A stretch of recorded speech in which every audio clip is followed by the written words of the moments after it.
The night she heard her name in a howl, she knew her boyfriend was gone. They say you can tell when a man's keeping a secret, but what they don't tell you is how loud that secret becomes when the moon turns red.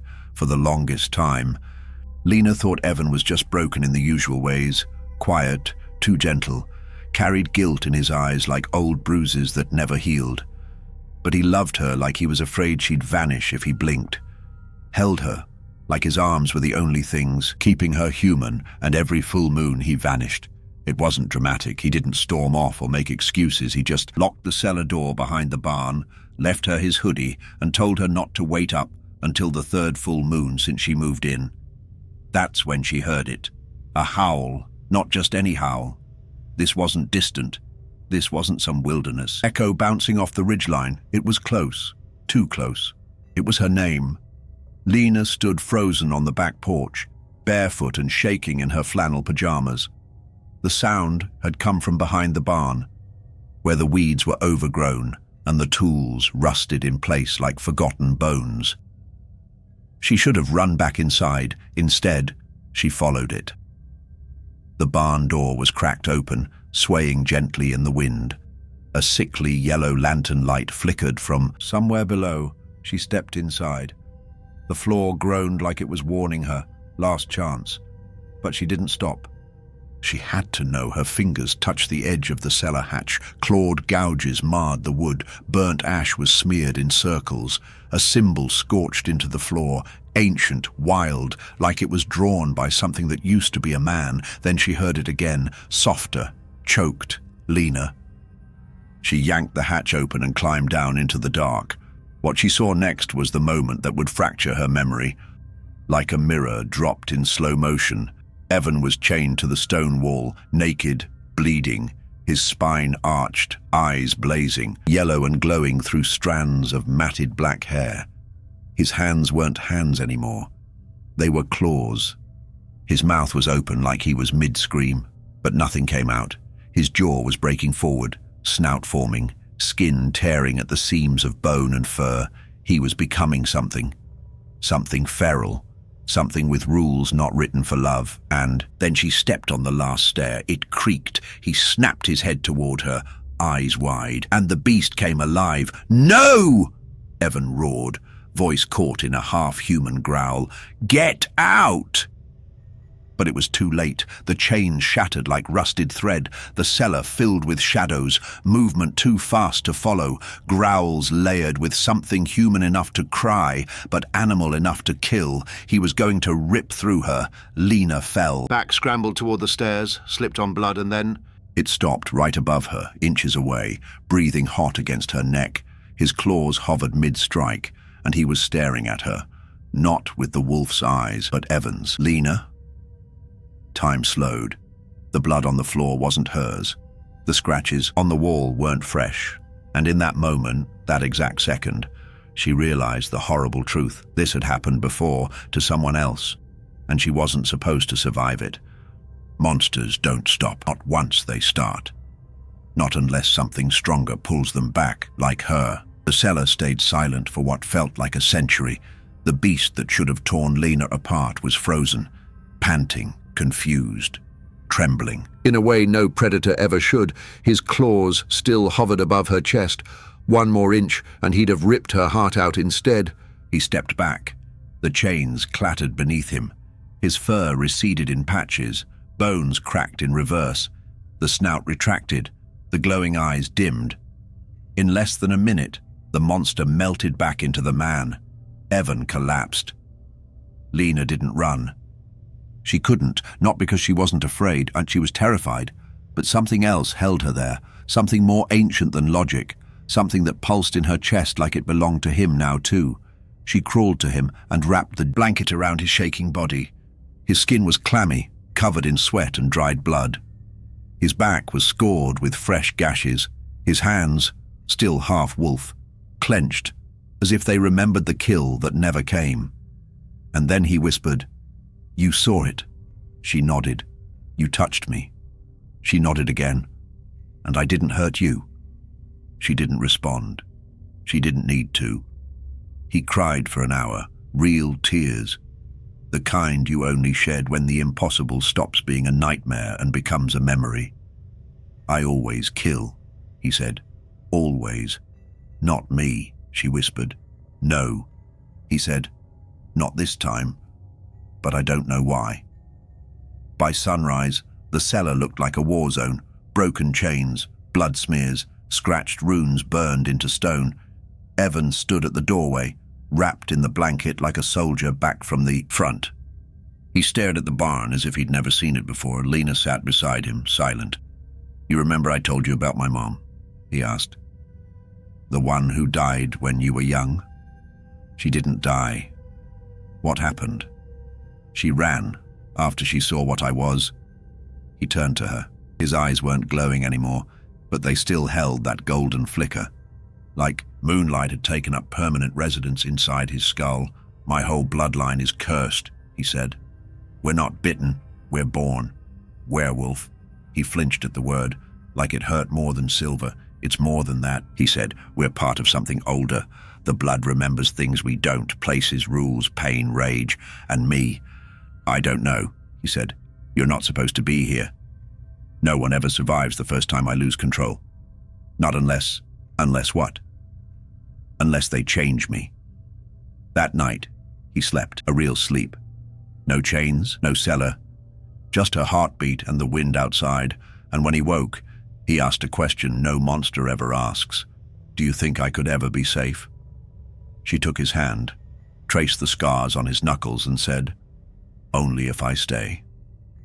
They say monsters fear silver, but he feared the sound of sirens more. Footprints, massive, deep-clawed, police tape flutters in the morning fog like torn veins of the forest. A single blooded flannel shirt is all that's left of him, and it's still warm. Local news crews gather like vultures. But the sheriff has seen this before, too many times. He tightens his grip on the old silver revolver, the one with a single notch carved into the wooden handle. Sheriff to deputy. Another one, just like 98. She's still there, wrapped in the sheets that smell like him. The same full moon filters through the cracked window, but he's not coming back. She traces the claw marks on the doorframe. They weren't from last night, they were from all the nights before. He'd been fighting it longer than she'd known, and every time he'd nearly lost. She pries open the loose plank. Inside, a journal, a photograph of the two of them, a blood-stained silver dagger, and a note. If I hurt you, kill me before I remember I love you. A man stumbles in, face bruised, shirt torn, hands shaking. His eyes glow faint amber beneath the fluorescent hum. He doesn't speak. He just stares at the security mirror above the chips in it. He sees not himself, but what's beneath. And then he hears her voice, come home. The glow dims. Crates of silver bullets. Maps marked in blood, satellite images showing heat signatures moving faster than any animal should. They're tracking him because they know the next full moon is only 6 days away, and if she's with him, she'll die, or worse, he'll remember too much. They meet again, he, broken but lucid. I felt you, even when I wasn't. Me, she, tearful. You came back. He doesn't speak instead. He pulls the silver dagger from his coat and hands it to her. He whispers, next time, don't hesitate. The curse doesn't care how much you love. The moon doesn't ask to be full. And the wolf always remembers where the blood is. They've run far, higher into the mountains. No cell service, no power, no mirrors, just stone, wood and whispers. He's pale, fading. Each night the shift begins earlier. His hands crack before the sun even sets. His voice warps by twilight. But when she touches his face, the beast stalls, the change shivers, and for a few breathless seconds, he blinks back into himself. He, oh, terrified, you're not safe around me. She, stern, trembling, then make me dangerous. She reads the journal again, the final pages, smudged, clawed, frantic, repetitions like rituals. Don't look in the mirror. Don't listen to the howling. Don't touch the heart. She doesn't sleep. He does. Curled in the corner, twitching, dreaming in teeth. A blood-soaked field. The moon pulses like a wound in the sky. He stands naked and shivering. His hands are covered in red. But it's not hers. All around him, shadows wearing his face, other versions of himself, tearing, laughing, forgetting. One of them howls his name, another gnaws his own hand, a third turns and whispers, "She's not real, she's a leash." He screams and wakes up alone. She's gone, her coat still warm, the dagger missing, the hunters are near, and she's gone to them. She stands before them, dagger in hand, face cold as silver. She, quiet, resolved. You want him dead? Fine, but I decide how. They hesitate, until the old one, white-bearded, scarred from jaw to temple, nods. Hunter Elder, love makes bad monsters worse. If you're still watching, like, subscribe, and share this before it watches someone else. There's a moment right before the shift where your bones go silent, where your skin remembers what it once held, where you feel everything and nothing. That moment always comes too late. He returns, breath ragged, eyes feral, hands blistering, with black veins. The fire's gone out. Her scent is fading. His panic isn't for her safety. It's for his own soul. He rips the journal open, flips to the page he's avoided. If she touches you mid-shift and you stop, the wolf will mark her as its anchor. You won't want blood anymore. You'll want her, always, until she dies. She walks alone, moon rising behind her like an omen. The dagger trembles in her coat pocket. The voice of the old hunter still rattling in her skull. Hunter Elder says, the wolf's not your lover. Girl, it's a storm wearing his skin. She keeps walking. The door creaks. She enters. He's gone, just claw marks on the floor. The air smells of sweat, ash, and fur. And in the corner, his shirt torn, still steaming, branches blur. The cold doesn't register. Voices echo in fragmented snarls. She calms it. Touch her and it stills. Mark her, own her, save her, destroy what tries to take her. The beast isn't mindless, it's obsessed. She walks in, dagger in one hand, chain in the other. She, flatly. If I bring him here, will you trap him or kill him? They glance at each other. The elder looks at the moon, then at her. Hunter Elder says, you'll have to choose. Love isn't what saved him. Love is what unleashed him. She's surrounded by salt, silver-tipped traps, and candles carved with hunter sigils. The dagger lies at her feet. She clutches a worn flannel. Her eyes don't blink. She, quietly. If you remember me, you'll stop. She doesn't know which version of him she's calling to, but she knows he's listening. They've surrounded the perimeter, walkie crackles. Target in sight, no civilians, but she's not hidden. She wants to be seen because she knows if the wolf sees them before her, he'll never stop. They've surrounded the perimeter, walkie crackles. Target in sight, no civilians, but she is not hidden. She wants to be seen because she knows if the wolf sees them before her, he'll never stop. The windows rattle, shadows stretch unnaturally long. Then the door splinters. He lurches in, fur matted, chest heaving, eyes glowing like two dying stars. But when he sees her, he doesn't attack. He kneels. The most feared creature in the forest is begging for her to speak, to touch him, to save him from himself. She, choked. You're still in there.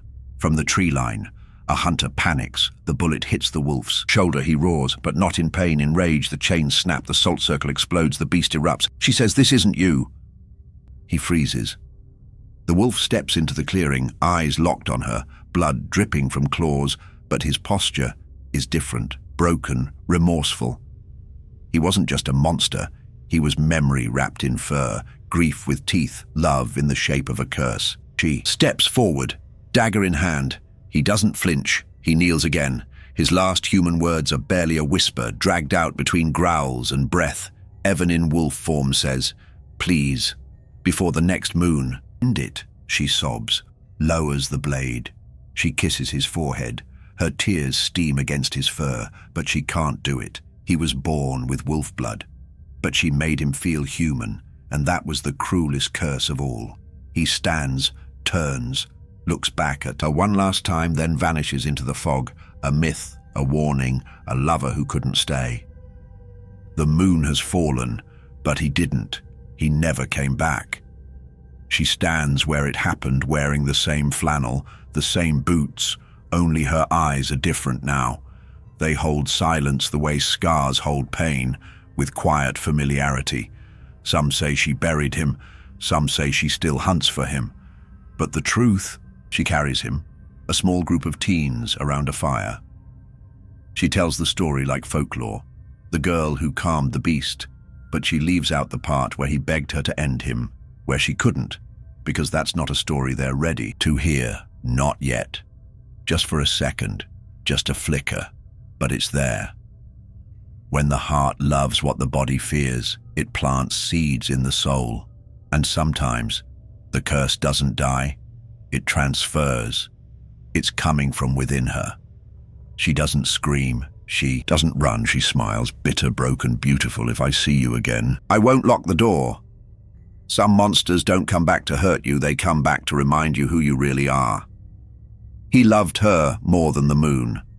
And for those who hunger for more, step deeper into the shadows with our ultimate werewolf horror playlist, linked in the description below. In the world of horror, the scariest things happen when you least expect them. And trust me, you don't want to be left in the dark. Welcome to the darkness.